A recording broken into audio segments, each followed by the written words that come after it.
اما بعد فاعوذ باللہ من الشیطان الرجیم بسم اللہ الرحمن الرحیم۔ حاضرین محترم، وقت بہت قلیل ہے،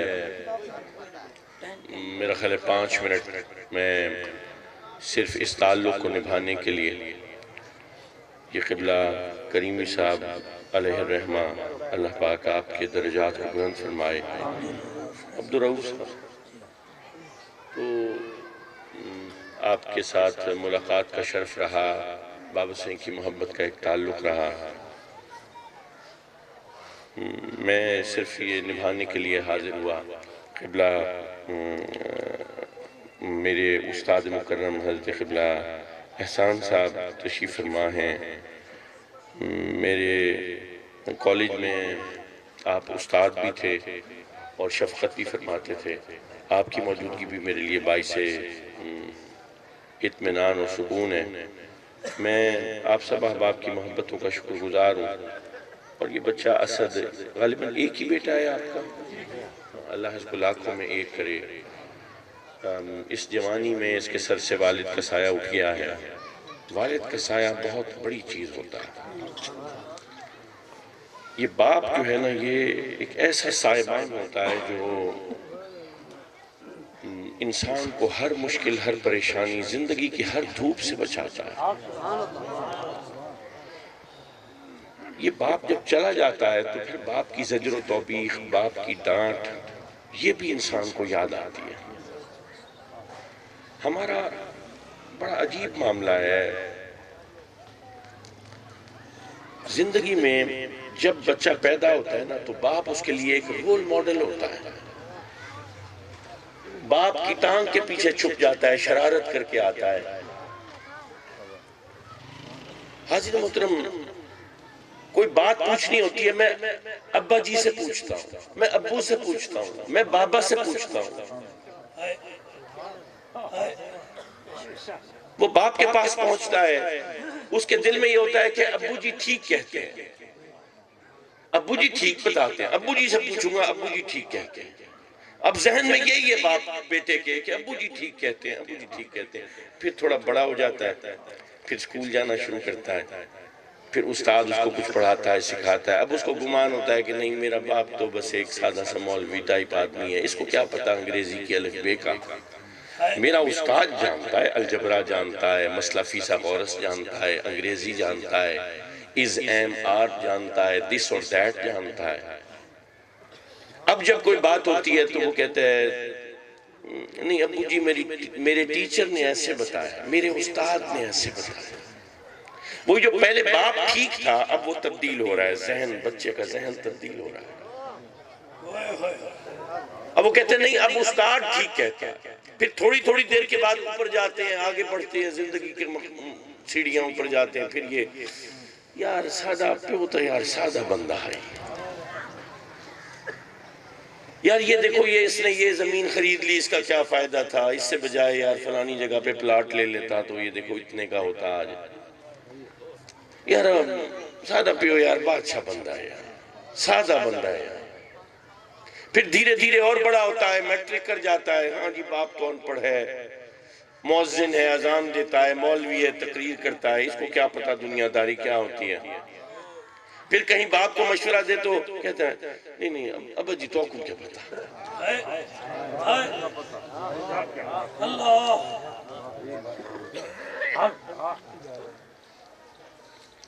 اس وقت باپ کے دل پر جو تیر چلتے ہیں، جو خنجر چلتے ہیں الفاظ کے، وہ باپ جانتا ہے۔ یہ ہر گھر کی کہانی ہے۔ پھر شادی ہو جاتی ہے، پھر بیوی آ جاتی ہے، پھر وہ اب بڑا ہو گیا، اب سارے معاملات سنبھال لیے، اب باپ کو کچھ نہیں پتا۔ ایک وقت ایسا آتا ہے کہ پھر باپ کھٹڑے پہ پڑا ہوتا ہے، انتظار کر رہا ہوتا ہے، ہاں کسی بیٹے کسی بیٹی کے پاس کچھ وقت ہو، میرے پاس آ کے بیٹھ جائے۔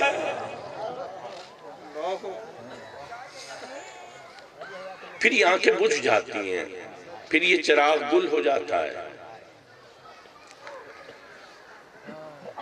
پھر انسان کے بچے بڑے ہونے شروع ہوتے ہیں. جب بچے بڑے ہونے شروع ہوتے ہیں پھر اس کو احساس ہوتا ہے کہ اچھا یار بچے بڑے ہونے شروع ہو رہے ہیں, ان کو اسکول میں ڈالو, ان کو یہ کرو وہ کرو.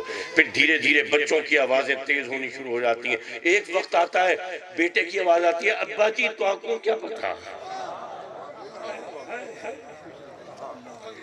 پھر ایسے سر پکڑ کے بیٹھتا ہے, پھر سوچتا ہے, پھر کہتا ہے ابا جی ٹھیک کہتے تھے. بس ایک سفر ہے, ابا جی ٹھیک کہتے ہیں سے لے کر ابا جی ٹھیک کہتے تھے. بڑا تکلیف دے, بڑا تکلیف دے. مسلمانوں جن کے ماں باپ ہیں وہ احساس کرتے, جیتے جی نہ مارو. لاطینی امریکہ کا ایک ملک ہے وینیزویلا, وہاں پر نا جنگل میں لوگ رہتے ہیں تو ان کا طریقہ یہ ہے کہ جب کوئی جگہ بنانی ہوتی ہے, انہوں نے گھر بنانا ہوتا ہے, درخت کاٹنا ہوتا ہے, تو درخت کاٹتے نہیں ہیں. وہ اس درخت کے گرد روزانہ اکٹھے ہوتے ہیں اور اس کو تبرہ بازی کرتے ہیں, اس کو برا بھلا کہتے ہیں. تو کچھ بھی نہیں ہے, تو تو بوجھ ہے, تیرا کوئی فائدہ نہیں, تو گند مچاتا ہے, تو مر جائے اس سے بہتر ہے, تو زمین کے چہرے کے اوپر بوجھ ہے اور کچھ بھی نہیں ہے, تیرا وجود ناکارہ اور بیکار ہے. تو ان کی روایت میں ہے دھیرے دھیرے وہ درخت سوکھ جاتا ہے, وہ سوکھ کے گر جاتا ہے, دیمک چاٹ جاتی ہے, وہ جگہ صاف کر کے گھر بنا لیتے ہیں. میں یہ دیکھتا ہوں ہم بھی اپنے ماں باپ کو قتل تو نہیں کر رہے لیکن مار تو اسی طرح رہے ہیں.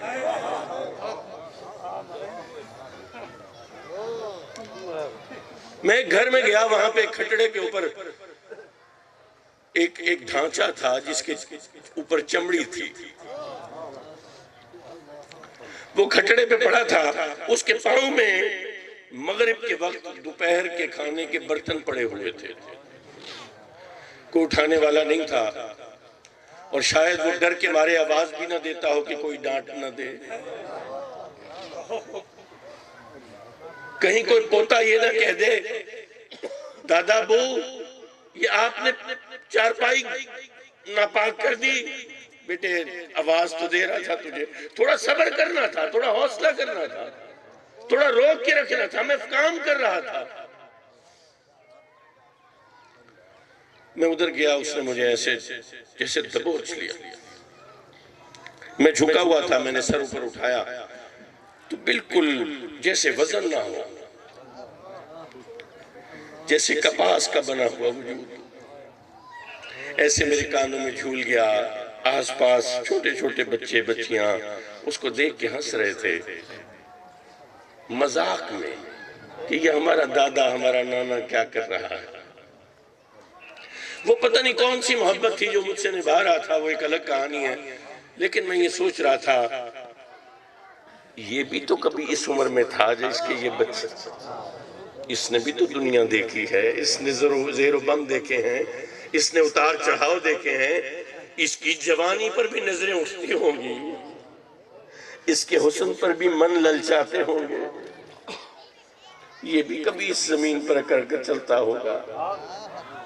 اس نے کیسے اپنے بچوں کو پالا ہوگا, کیسے محبتوں سے سینچا ہوگا, کیسے اس نے اپنی ہڈیوں کو سرما کر کے اپنے بیٹوں کو جوان کیا ہوگا. آج بیٹوں کے پاس وقت نہیں ہے بوڑھے باپ کے پاس بیٹھ جائیں, وقت نہیں. بڑی کہانیاں ہیں باپ کے پاس. وہ بچپن میں آم کے درخت پہ چڑھ گئے تھے, تیرا چاچا ساتھ تھا, وہ گر گیا تھا, اس کا بازو ٹوٹ گیا تھا. جو پہلی دفعہ سانپ دیکھا تھا وہ میں نے مارا تھا, میرے ہاتھ میں لاٹھی تھی, باقی لڑکے ڈر کے بھاگ گئے تھے.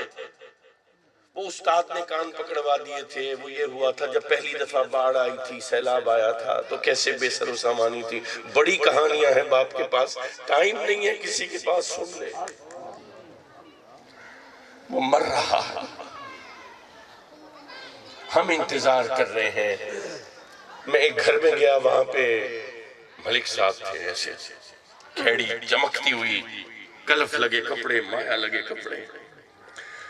تو میں نے دیکھا کچھ دیواروں میں کچھ پانی کی سیپیج سی ہے, تو پینٹ. میں نے کہا ملک صاحب یہ بھئی آپ ماشاءاللہ اتنے بڑے، یہ سیپیج ہے، یہ آپ کے قد کاٹ کے مطابق.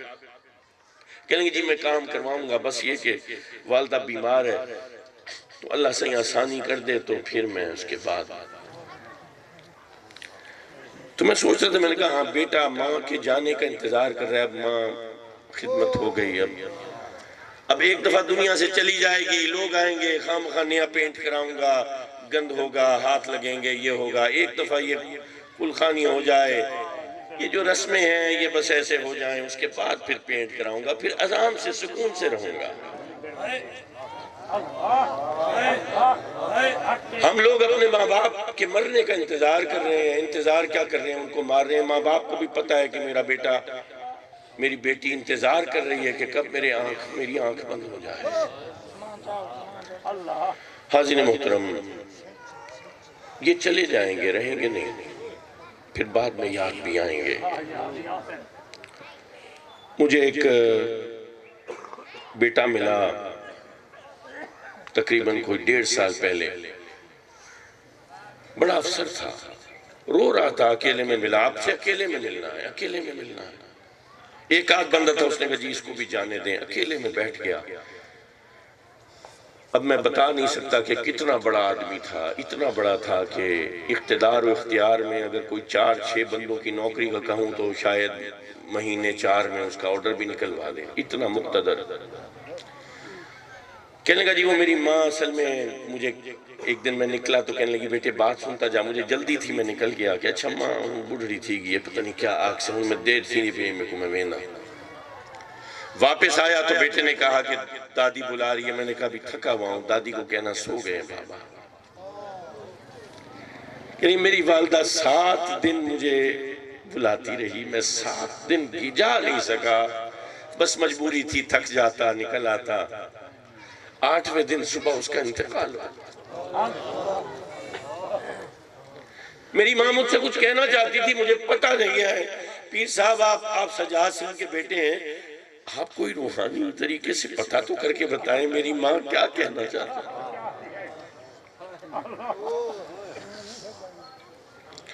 میں نے اس کو کچھ عمل تو بتایا ہے. میں نے کہا بس یہ دیکھئے اس کا کفارہ ادا کرنا پڑے گا. 1.5 سال ہو گیا ہے، ابھی تک ماں نے بتایا. روزانہ جاتا ہے 3 وقت اپنی والدہ کی قبر پہ. اب کیا فائدہ؟ وہ 7 دن تک تجھے بلاتی رہی، صبح و شام بلاتی. کیا ہوگا؟ ڈانٹ لے گی، باپ کان کھینچ لے گا، اعتراض کر لے گا. سن لو ڈانٹ، باپ ہے، تم چھوٹے نہیں ہو جاؤ کہ باپ ڈانٹ لے گا. تمہارے بیٹے ہنسیں گے نہیں کیونکہ وہ تمہارا باپ ہے. حاضرین محترم، اپنے بزرگوں کو اپنے گھر میں VIP کا درجہ دیں. آپ کے بیٹے کو پتا ہو کہ آپ کو کوئی ڈانٹ سکتا ہے تو وہ دادا ہے. یہ پروٹوکول اگر کسی گھر میں ہے وہ گھر بھی کامیاب ہے اور وہاں پر دین کی اصل موجود ہے. حاضرین محترم، یہ ماں باپ ہمارے خاندانی نظام کی اساس ہیں. اس بنیاد کو نہ توڑیں ورنہ یہ سب منہ کے اوپر ہمیں دیکھنا پڑے گا. آج ہم اپنے والدین کے ساتھ جو سلوک کر رہے ہیں در حقیقت اپنی اولاد کو سکھا رہے ہیں کہ بیٹے جب ہم بوڑھے ہو جائیں ہمارے ساتھ یہی کرنا جو ہم نے اپنے ماں باپ کے ساتھ کیا ہے. مسلمانوں میں ہاتھ جوڑتا ہوں، اپنے ماں باپ کو عزت دو، توقیر دو، تعظیم دو، خیال کرو. بیٹوں کو مت بھیجو، بیٹیوں کو اپنے ماں باپ کی خدمت کے لیے مت بھیجو. جب ماں اور باپ کی آواز آئے خود ننگے پیر دوڑتے ہوئے چلے جاؤ.